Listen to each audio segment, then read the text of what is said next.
Bom, vamos lá. Algoritmo de lista duplamente ligada. Então, o primeiro ponto do algoritmo da lista duplamente ligada é a estrutura da struct.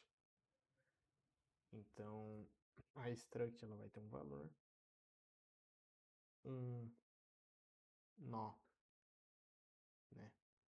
Um ponteiro para um nó posterior, um ponteiro para um nó anterior, que eu coloquei como next previous. Essa é a estrutura da struct, ela precisa ter esses três atributos, vamos chamar assim. Agora, vamos falar sobre o algoritmo em si, né?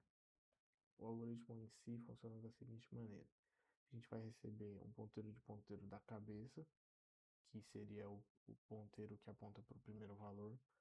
Precisa ser um ponteiro de ponteiro porque a gente vai ter a possibilidade de alterar o valor do head dessa cabeça, né? Se for inserido um número menor do que do que a cabeça aponta atualmente, e a gente recebe o valor. Feito isso, a gente vai alocar na memória. Isso é bem parecido com a lista ligada normal. Então a gente vai alocar um valor um novo número na memória, né? Fazendo uma alloc da struct. Vai definir o valor, né? Da struct baseado nesse argumento. E aí a gente vai verificar os primeiros casos. Então se a lista primeiro se a lista ela está vazia, então a cabeça ela não aponta para ninguém. Então vamos dizer aqui, por exemplo, que a cabeça vai ser H. A cabeça ela aponta para null. É bem feio isso aqui, mas enfim, aponta para null. Então se eu trazer um número 2 aqui, o que a gente vai fazer? A gente vai definir se a cabeça for nula, que o anterior ao 2 é nulo, o posterior ao 2 também é nulo, porque não há nenhum número, e a cabeça vai, pera aí, rapidinho, selecionar aqui, e a cabeça ela vai passar a apontar para cá. E isso daqui não é mais verdade, né? Só para ficar um escopo melhor, ficou bem feio isso daqui, mas só para mostrar como funciona essa primeira parte. A cabeça vai receber um novo número.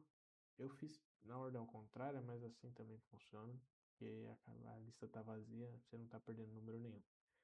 Agora, se a, o valor que você está inserindo é menor do que o valor que a cabeça aponta, que é basicamente o que essa condicional diz, o valor ele é maior, né? O valor que a cabeça aponta é maior do que o valor que está sendo inserido. Então, o que vai acontecer? Vamos próximo caso. Então, o valor que a cabeça aponta é maior. Então, a cabeça eu vou colocar como H para não ter que ficar fazendo head, né? Porque eu tô de mouse é treta. Então, o head agora ele é 2, né? Vamos dizer. Então, o head ele é maior do que 1, que é o número novo que eu estou inserindo. Vamos dizer que estou inserindo 1, a cabeça agora é 2, enfim, a cabeça é maior do que 1. Então, o que a gente tem que fazer? O 1, né? Como ele é menor do que o número que a cabeça aponta, significa que ele é o primeiro da lista. Se ele é o primeiro da lista, não tem ninguém atrás dele. Então a gente já pode definir o anterior dele como sendo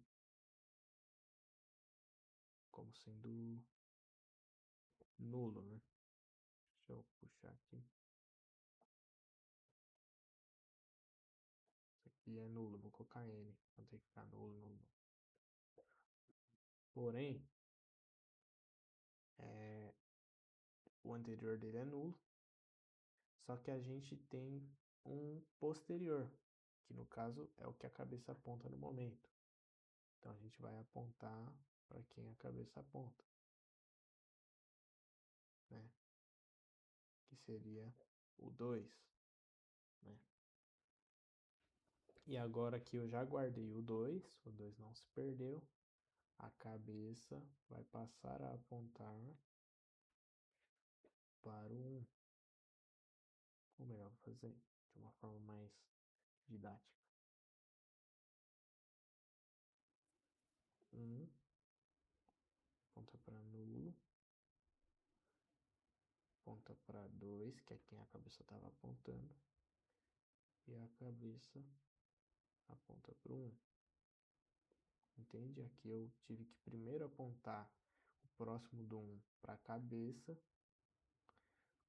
para eu não perder esse valor, porque se eu já colocasse que a cabeça aponta para o 1, eu perco 2. Então por isso que tem que seguir essa parada aqui, né? Que é basicamente isso que eu fiz, ó. Novo número, o anterior recebe nulo, né? Então, o anterior recebe nulo. O próximo número recebe a cabeça, que é o 2. O anterior, ou esse passo aqui eu havia me esquecido. O anterior da cabeça recebe um novo número, senão ele não vai guardar. Então, só para corrigir aqui, tem um novo passo aqui no meio. O anterior vai receber o novo número. O anterior da cabeça vai receber o novo número. Eu gosto de fazer dessa forma. Então, o anterior aponta para 1 e o posterior do 1 aponta para 2. Então, fica duas setas. E agora, só para corrigir, duas setas também. Então, esse aponta para esse, senão a gente não consegue voltar na lista, né? Mas basicamente é isso que faz. E o head, por final, ele aponta para o novo número e retorna. Aí depois tem os casos em que o valor de V, ele tá ou no meio da lista ou no final da lista. Se ele estiver no meio da lista, então a gente vai percorrer a lista, a gente vai definir um nó P, enfim, genérico, que recebe o valor da cabeça, né, para ser percorrido. Aí, enquanto o P for diferente de nulo, a gente continua fazendo as verificações. Então, primeira verificação, se o valor do P, lembre-se que o P começa na cabeça e depois ele vai percorrendo a lista. Se o valor que o P aponta é maior do que o novo número, então vamos dizer aqui um novo exemplo. A gente já tem 1 e 2,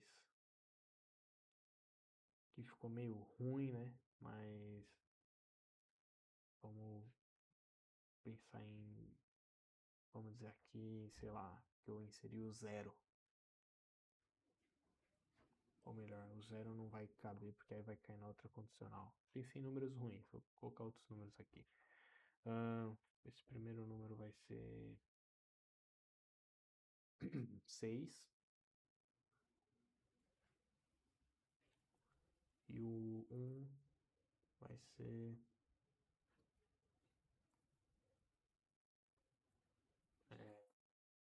4. Então,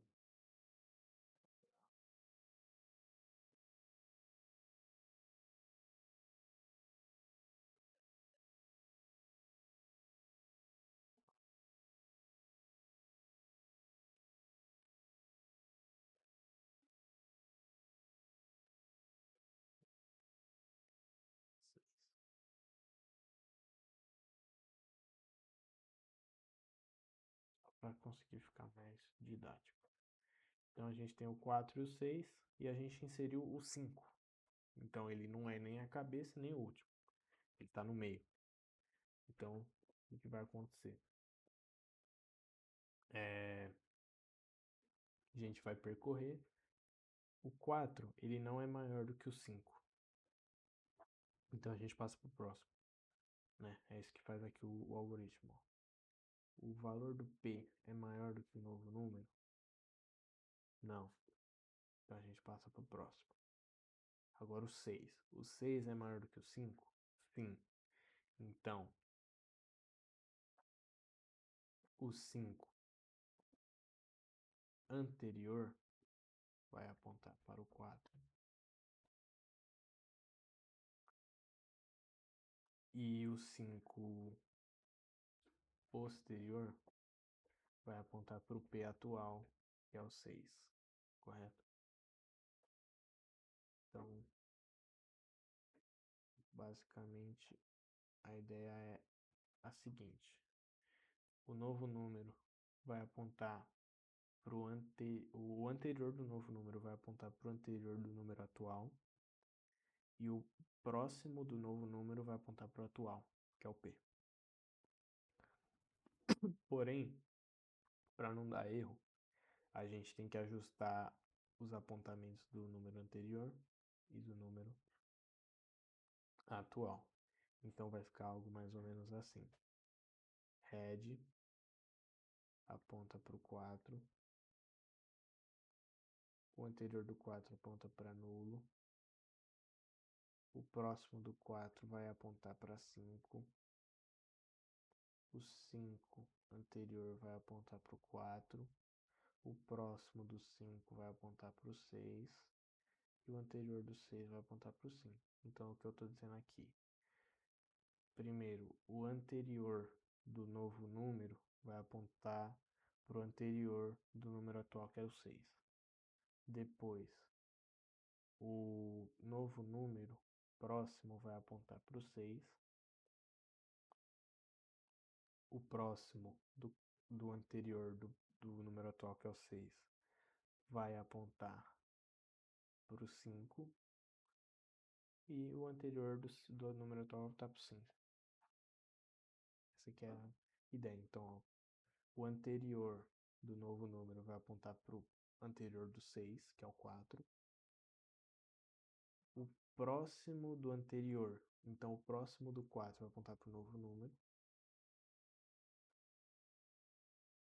O anterior do número atual vai ser o novo número.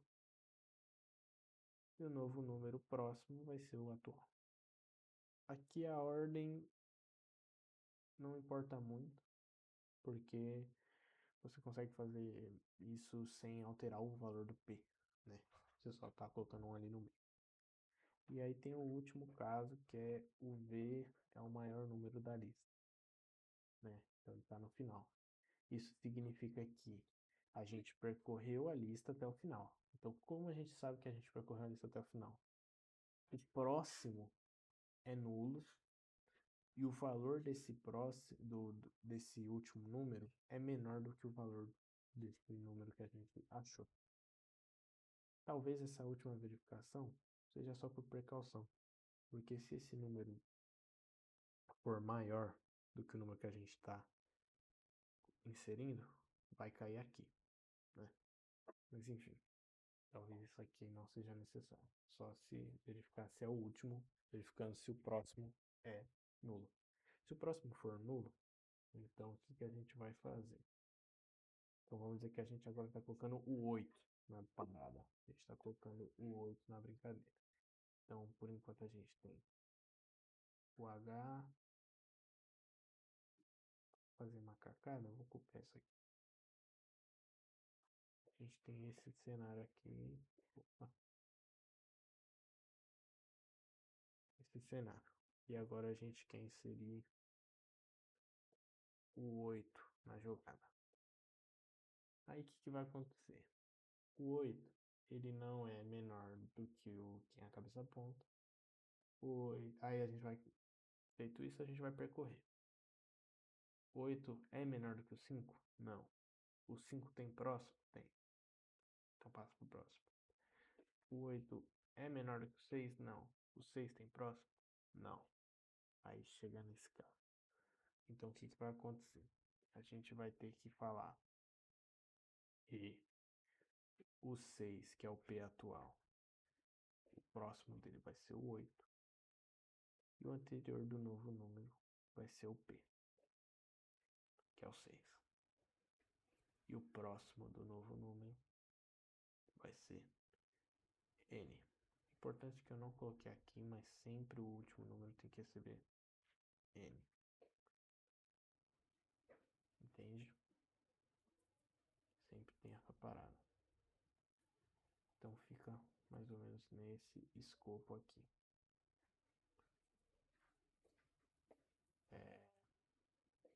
Então, o próximo do P vai receber um novo número, o anterior do novo número vai receber o P, e o próximo do novo número é null e retorna.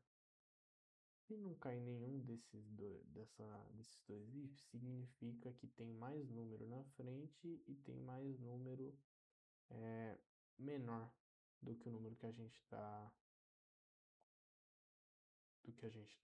inserindo. Mas basicamente o algoritmo é esse.